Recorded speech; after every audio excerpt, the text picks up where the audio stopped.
welcome to the show. It's Money and Markets, and I'm Charles Boji, your host. Now, we all know that Uganda has been aggressively pushing the import substitution agenda. And with it, the country has also been trying to encourage more Ugandans to participate in the export trade. All this is done to improve the country's balance of payment position. At the moment, we tend to be importing a lot more than we exporting.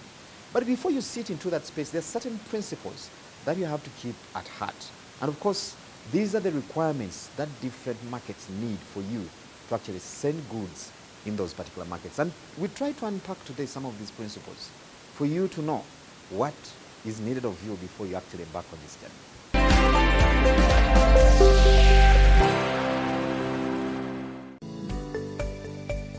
Trade Facilitation Office Canada is a non-profit organization based in Ottawa, Canada, and we have been in existence for the past 40 years. And our focus is to support small and medium enterprises exporting their product to the international market. Trade Facilitation Office Canada has now 3 projects that we are implementing here in Uganda. One project is focusing on apparel, textile and home decor. And the second project is on agri-food. The third project is on home decor, is implemented by the Ministry of Trade and Industry.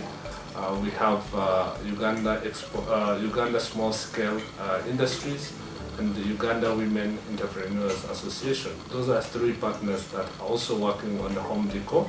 And similar to the other project, we've been able also to train about 15 to provide training of trainers to 15 technical staff from those 3 respective institutions in order to be able to continue to provide support to the SMEs.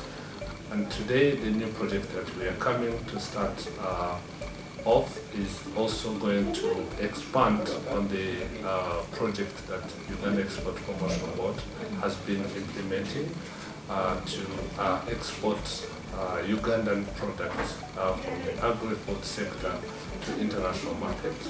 So the new project that we have come to kick off is called Export Launchpad Uganda, where we are looking to train more officers at district level to understand about international trade and export readiness, how to support the SMEs from their respective district.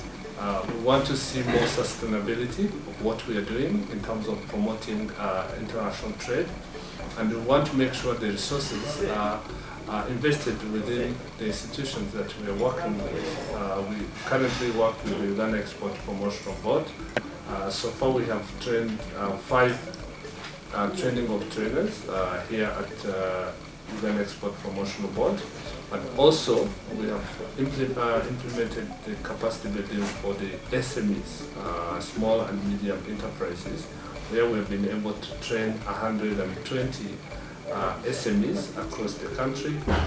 Our 2 projects that kicked off in 2020, we are now at a stage where we want to take these SMEs, a few of them, of course, selecting based on their export readiness. We have a very transparent and very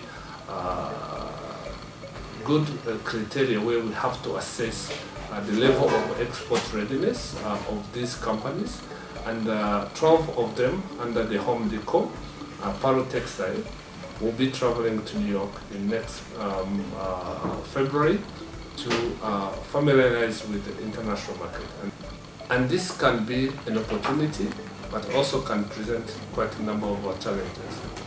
And that's why we see that capacity building for our SMEs really will make them to be ready to compete with other nations, but also to see the opportunities that are in different markets. Under the project that is being implemented by Uganda Export Promotion Board, since they are in agri-food, we are also discussing on other potential exhibition, international exhibition. We have like Gulf Food in Dubai, we have CL in Paris, we have CL in Canada, in Toronto coming up. We have so many other, like Logistica in Germany, where we are looking to take these SMEs to go and exhibit and showcase what Uganda is able to export or to supply the international market. One is to understand what are the products needed on the market.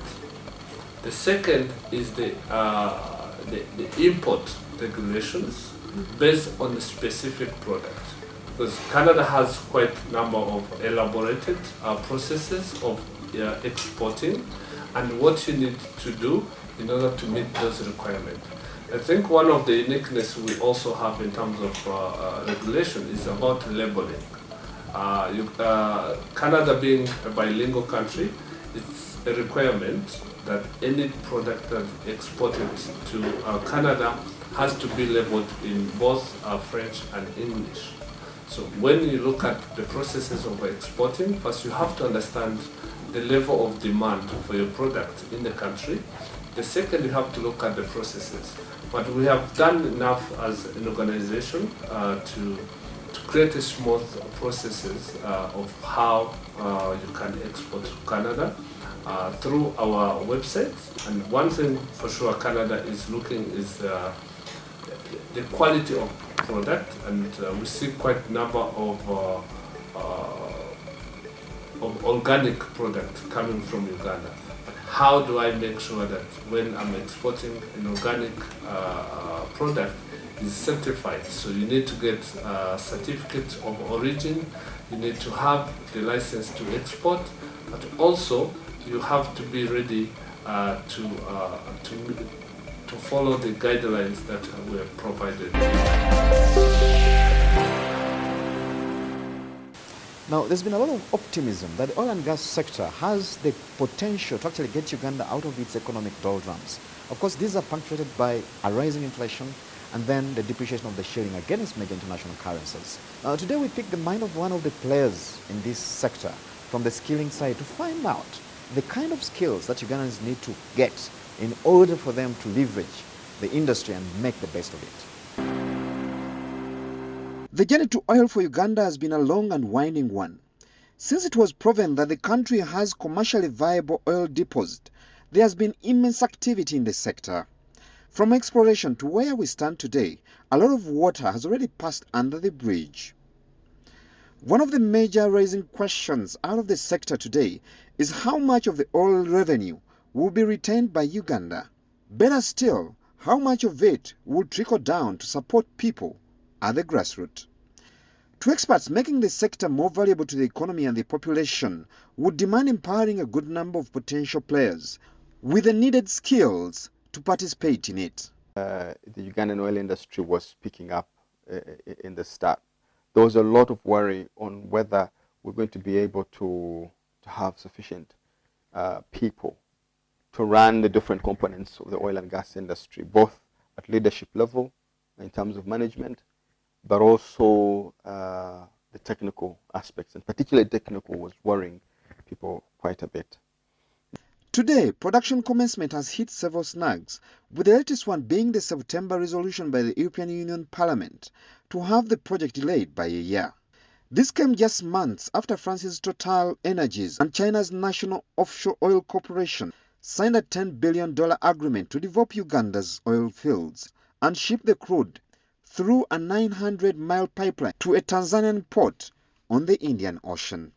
To experts, however, the delays, much as they are unwelcome, there is a positive side to them. Delays, notwithstanding, have played to our advantage as a country, that we have had time to build more competencies. The last study that was done put the number to 160,000 people needed to operate directly within the industry. And I can say that right now, when you do tracker studies, for example, at the Institute of Petroleum Studies here, the tracker studies we've been doing for our students have shown that companies have impressed the employment of Ugandans, which points only to one thing, that the skills that Ugandans have at the moment are the right skills to the right standard. And although there's, of course, a deficiency of experience in some areas, particularly the technical areas, you need experience to be able to take on certain roles. That is building already. Every year that comes, we are getting better and better. But as the country gets a buy-in for that, as a way of advancing the local content agenda, experts assert that more resources have to be channeled to training institutions to facilitate knowledge transfer capacity to the Ugandan human resource base. Transitioning from reliance on skills training from abroad to having internal capacity to train, internal capacity, building internal capacity of institutions, institutions of learning, first and foremost, and government institutions to have local people competent enough to take leadership roles in key areas of the oil and gas industry, not only in the engineering aspects, but in the financing, in the law, in accounting, in health and safety.